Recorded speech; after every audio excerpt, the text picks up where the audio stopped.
kulanti wacan oo wanaagsan idin lahaantiinba meel waa joogtaan ku soo dhawaada qodobada qaran joogaysu wararkeena aad ku daawan doontaan waxa kamid ah al-shabaab oo oday muqdisho ay ku dishay ku sheegtay sarkaal ka tirsan sirdoonka Soomaaliya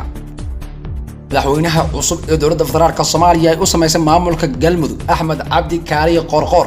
ayaa amar culus dul dhigay mas'uuliyiinta iyo shaqaalaha maamulkii hore ee galmudug qodobada kale wararkeena aad ku maqal doontaan waxa kamid ah wararkii ugu dambeeyay qarax qasaare geystay oo ka dhacay magaalada Muqdisho iyo dil saaki ka dhacay magaalada Muqdisho oo faahfaahino idinkaga hayno qodobada akhbaaraadka caalamka aan idinkaga hayno waxa kamid ah golaha guurtida Mareykanka oo daaqada ka tuuray dambiyadii loo haystay Donald Trump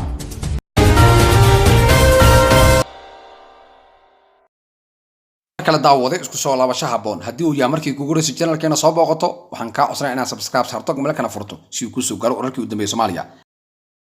aan ku bilowno al-shabaab ayaa oday muqdisho ku dishay kuna sheegtay sarkaal ka tirsan sirdoonka Soomaaliya rag hubaysan ayaa habeennimadii hore ee degmada Sidarkelle ee gobolka Banaadir ku dilay mid kamid ah ganacsatada mooska ku iibiya suuq Bocle ee degmadaasi kooxda al-shabaab ayaa sheegtay mas'uuliyadda dilkaasi marxuumka ayaa ka soo saaray war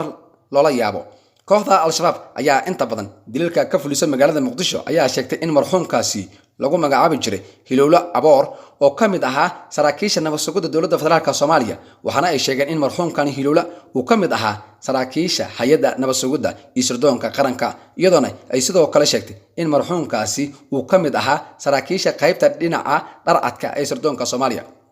al-shabaab ma aysan soo bandhigin wax cadeen ah oo muujinayo in Hilowla oo xilliga ay dilayeen iibinaya muus si uu maareeyo nolosha caruurtiisa uu kamid ahaa saraakiisha nabadgelyada Soomaaliya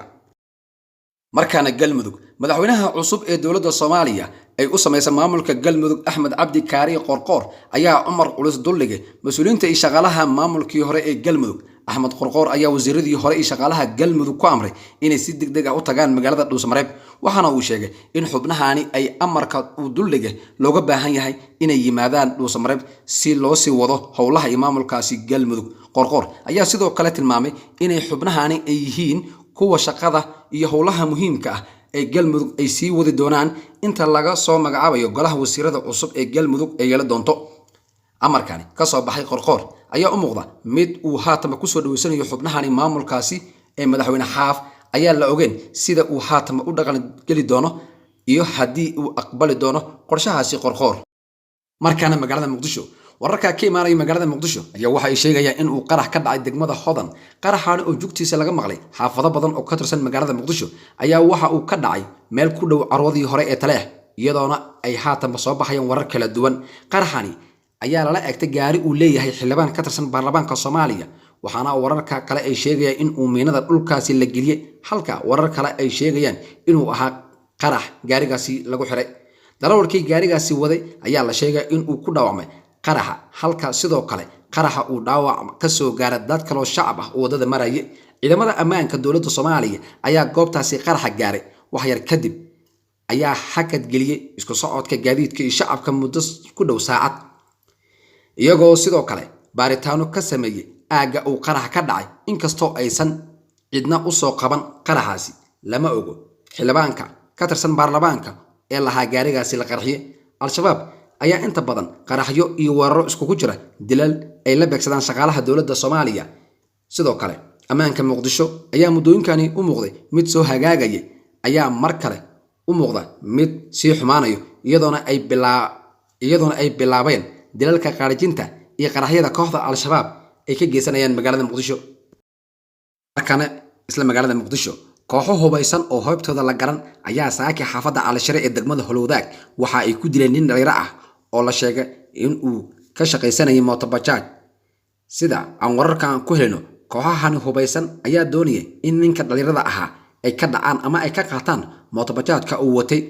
balse hase ahaatee ninkii dhalinyarada ahaa ayaa la sheegay in uu ka dhaga adeegay amarka raggii hubaysnaa sidaas in lagu toogtay ninka la dilay oo kamid ahaa dhalinyarada caanka ka ahaa xaafada MBC ayaa magaciisa lagu sheegay Maxamed Xasan Cabdi Ambulo waxaana baxsaday kooxihii hubaysanaa ee ka dambeeyay dilka wiilkaasi ciidamada ka tirsan booliiska ayaa soo gaaray goobta uu dilkaasi ka dhacay waxaana ciidamada ammaanka ay ku guuldareysteen inay gacanta ku soo dhigaan kooxihii hubaysanaa ee dilkaasi geystay magaalada Muqdisho waxaa ka bilowday dhac loo geysanayo mootooyinka bajaajka waxaana mararka qaar dhaca iyo kooxaha burcadkaasi ay toogtaan dhalinyarada ka biya diida inay mootadoodii ka degaan ama ay ka qaataan. markaan waxaan ku soo dhawaataan wararkii caalamka. aqalka guurtida Mareykanka uu hogaamiyo xisbiga Jamhuuriga ayaa cod u qaaday kadibna laalay labadii dambe ee lagu soo eedeeyay madaxweyne Donald Trump. xubnahan aqalka wakiilada dimuqraadiga uu hogaamiyo ayaa bishii December guurtida u soo gudbiyay laba dambe oo ay ku soo ogeen Trump oo kala ahaa ku takalfilid awoodeed iyo is-hortaagid baaritaanka Congress-ka. aqalkaani guurtida ayaa dhageystay qareenadaasi ka socdo aqalka wakiilada iyo waliba qareenada difaacaya madaxweyne Trump, waxaana shalay oo Arbaca ahayd ay cod u qaadeen labadaasi qodob. 52 mudane oo jamhuuriyadda raali noqda 52 mudane oo jamhuuriga ayaa codkaasi ku diiday oo yiri maya, wana codeeyay qodobka koowaad ee Trump lagu soo eedeeyay, halka 48 mudane ay ogolaadeen. 53 mudane ee jamhuuriga ayaa haddana codka maya ugu codeeyay